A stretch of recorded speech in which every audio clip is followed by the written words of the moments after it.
무엇이든 물어보지. 안녕하세요. 글로비 성형외과 김재인 원장입니다.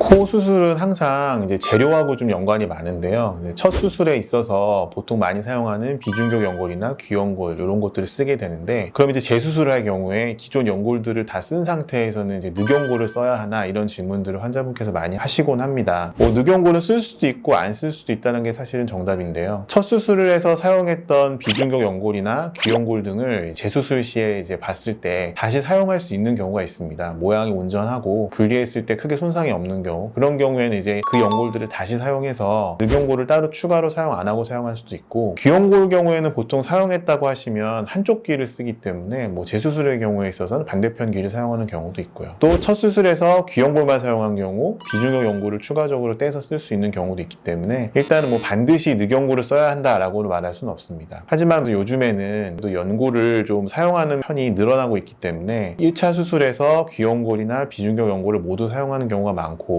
그런 환자들에 있어서 재수술을 할 때 기존 연골들을 못 사용할 정도의 크기라든가 손상이 있는 경우에는 늑연골을 사용할 수밖에 없는 경우가 있습니다. 늑연골을 꼭 사용하는 게 나쁜 건 아니지만 환자분에 있어서는 흉터가 또 생기는 게 부담이 되기 때문에 요즘 들어서는 기증 늑연골이라고 해서 제품화해서 나오는 경우들이 있는데, 그런 늑연골을 사용하는 경우에는 본인 늑연골을 사용하지도 않아도 되기 때문에 흉터에 있어서 부담감이 좀 적고, 또 양에 있어서도 충분히 사용할 수 있기 때문에 좋은 대안이 될 수 있습니다. 결론은 재수술이라고 해서 반드시 늑연골을 사용하는 건 아니고, 첫째로는 기존에 썼던 연골을 재사용, 두 번째로는 기존에 사용하지 않았던 귀연골이나 비중격 연골을 사용하는 경우, 그리고 그런 연골들 사용이 원활치 않을 경우에는 본인의 늑연골이나 아니면은 제품화된 기증 늑연골 등을 상황에 맞게 사용하는 경우, 이렇게 세 부분으로 나누어서 설명드릴 수 있습니다. 재수술을 할 때 환자분들이 많이 궁금해하시는 부분들에 대해서 일단 두 가지만 대답을 드렸는데요. 재수술의 경우는 사실은 본인 원래 상황이 좀 다르기 때문에 그에 대한 대답도